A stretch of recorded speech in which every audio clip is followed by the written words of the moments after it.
Assalamualaikum warahmatullahi wabarakatuh. Nama Ana Nindya Fresya Rahmadia yang biasa juga dipanggil dengan Resya. Ketemu lagi kita di SMA SPIM Podcast. Nah, kali ini nih kita akan membahas tentang tema bangkitnya Muhammadiyah untuk generasi milenial. Nah, di kesempatan kali ini Ana tidak sendirian. Ana ditemani dengan teman Ana. Siapa namanya, Ukti? Halo, nama Ana Cindy Novalina Andro, santriwati kelas 10 asal Pasuruan. Nah, gimana nih Kak mondok di sini? Mondok di sini alhamdulillah kerasan, enak, nyaman. Soalnya banyak teman-teman. Nah, Uti Prasya sendiri gimana nih yang dari Gresik ke Pasuruan? Alhamdulillah juga nyaman di sini. Sensasinya beda nggak Kak? Lebih panas? Cukup panas. Nah, gimana kabarnya siang hari ini? Alhamdulillah cukup gerah. Tapi untung di studio jadi ber-AC. Ya, alhamdulillah. Nah, dari temanya yang sudah Ana sebutkan tadi ya Kak ya, bangkitnya Muhammadiyah untuk generasi milenial. Apa sih yang dimaksud pemimpin itu menurut Uti sendiri nih? Pemimpin itu adalah orang yang bisa memengaruhi dan membawa anggota yang dipimpinnya untuk mencapai suatu tujuan bersama. Nah, kan itu tadi juga keterangannya juga generasi milenial. Nah, generasi milenial kan ini juga nggak semuanya itu tergantung pada kebaikan kan, generasi sekarang apalagi. Nah, gimana caranya Uti untuk menciptakan generasi-generasi yang bisa mencerahkan bangsa gitu? Kenapa harus mencerahkan sih Kak? Udah ada matahari nih. Biar lebih cerah dong. Oke. Mencerahkan masa depan berarti membuat masa depan yang lebih baik lagi. Ya, sebelum kita menjadi pemimpin yang baik, kita harus menjadi hamba Allah yang baik terlebih dahulu. Karena hubungan manusia itu terdiri atas dua, yakni hablum minallah dan hablum minannas. Yang pertama hablum minallah. Jika hubungan kita terhadap Allah itu baik dengan ibadah-ibadah yang khusyuk, insya Allah bakal dibaikin pula hablum minannas ini sama Allah. Berarti kita harus berhubungan dengan Allah dengan cara yang baik dulu ya. Nah, dengan sholat contohnya gitu. Dengan tumak ninah seperti itu.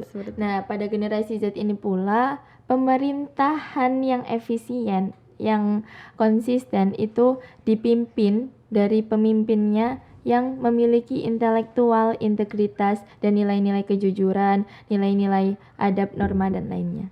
Jadi seorang pemimpin itu tidak dipilih sembarangan ya Ukti ya. Jadi harus memiliki jiwa yang bagus lah intinya. Ya, walaupun manusia itu tempatnya salah dan lupa gitu kan. Tapi pemimpin dipilih, diseleksi gitu contohnya. Menurut Uti Cindy sendiri nih, gimana sifat pemimpin yang baik? Sifat pemimpin yang baik, kita ambil contoh dari Rasulullah, suri tauladan kita. Uti Prasya tentunya tahu dong 4 sifat utamanya Rasulullah yang harus kita teladani itu apa aja, yakni sidik, amanah, tablik, dan fatonah.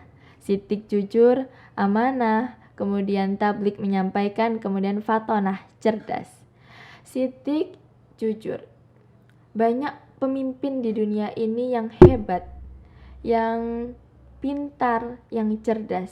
Akan tetapi kurangnya di negeri kita terlebih lagi, kurangnya pemimpin yang jujur. Korupsi, Uti Prasya lihat sendiri sekarang sudah perdagangan banyak banget biasa. korupsi. Nah, harusnya kita membiasakan yang benar, bukan malah membenarkan yang biasa. Korupsi sudah terlalu biasa untuk kita dengar. Banyak juga orang pintar yang tidak menempatkan pintarnya dengan di tempatnya gitu ya. Kemudian amanah ini tanggung jawab. Kan setiap pemimpin itu akan dimintain pertanggungjawabannya. Kita sebagai manusia hidup di dunia ini aja bakal ditanggungjawabin di akhirat nanti. Kalau pemimpinnya nggak bertanggung jawab, pemimpinnya nggak baik, bagaimana dengan anggotanya gitu. Kemudian tablik artinya menyampaikan dakwah seruan yang Allah perintahkan untuk kita, yakni amar ma'ruf dan nahi mungkar, mencegah kepada kemungkaran dan mengajak kepada kebaikan. Dan yang kemudian fatonah, cerdas. Cerdas di sini pemimpin tidak harus yang ber-IQ tinggi, tapi pemimpin harus bisa membawa anggotanya ke jalan yang lebih baik lagi, menuju satu tujuan yang divisi misikan tadi. Seperti itu ya. Jadi kita menjadi seorang pemimpin itu harus menjadi contoh sebaik-baiknya untuk anggota-anggota kita gitu ya kan. Sebelum memimpin harus baik dulu Iya. dong gitu. Gimana nih caranya Muhammadiyah untuk menciptakan kader-kader yang baik seperti itu? Nah, Muhammadiyah ini juga Uti turut andil dalam mencetak generasi milenial untuk mencerahkan masa depan, yakni dengan sekolahnya sebagai wadah penciptaan itu, dan kedua dengan organisasinya. Organisasi untuk siswa di sini sama seperti OSIS itu di sini dengan sebutan IPM. Apa itu artinya, Kak? IPM, Ikatan Pelajar Muhammadiyah. Oh, jadi ada kayak seperti ada organisasi tersendiri gitu ya. Tapi Sebutan tidak lain untuk OSIS kayak oh, gitu. seperti itu. Nah, kan di zaman sekarang nih, zaman milenial, dan tentunya anak-anak pemuda sekarang itu banyak juga yang udah nggak baik-baik gitu kan ya. Dan juga mungkin hari kiamat sudah dekat juga kan ya. Makanya banyak ya, semoga kita husnul khotimah. Amin. Nah, maka dari itu kan sekarang banyak anak pemuda juga, pemimpin pemuda yang bergantung pada internet. Nah, gimana gitu cara menyikapinya? Bergantung kepada internet itu sebenarnya ada sisi positifnya dan sisi negatifnya.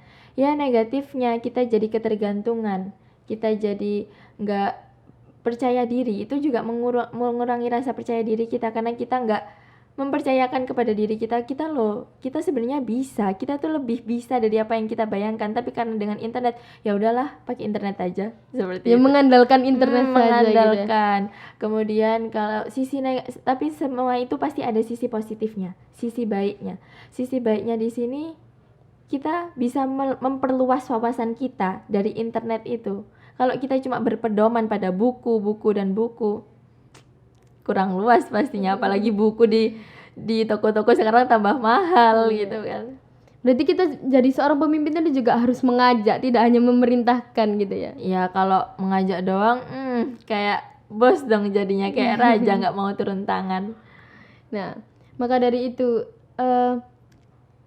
maksudnya itu internet itu bisa kita jadikan jadi hal baik juga. Nah, kalau pemimpin ataupun generasi milenial nggak memanfaatkan internet, itu juga bakal tergilas sama ke kondisi yang sekarang. Internet, teknologi, semuanya hal-hal ilmu-ilmu mutakhir semuanya sudah ada, tapi kita masih kolot sama zaman dahulu. Mau jadi apa kita? Maka dari itu kita bakal keterbelakangan gitu. Maka dari itu kita pemimpin harus memperhatikan anggota-anggotanya gitu Nah, ya kan. kita aja yang di pondok aja diajarkan untuk menjadi pribadi yang modern, gimana orang-orang yang di luar sana, anak-anak teman-teman kita yang di luar sana tentunya harus lebih baik dari kita. Maka dari itu jadilah pemimpin yang bergerak aktif, bergerak berirama dan menghasilkan inovasi kreatif. Karena kullukum ra'in wa kullukum mas'ulun an ra'iyatihi. Karena setiap kalian adalah pemimpin dan setiap pemimpin akan dimintai pertanggungjawabannya.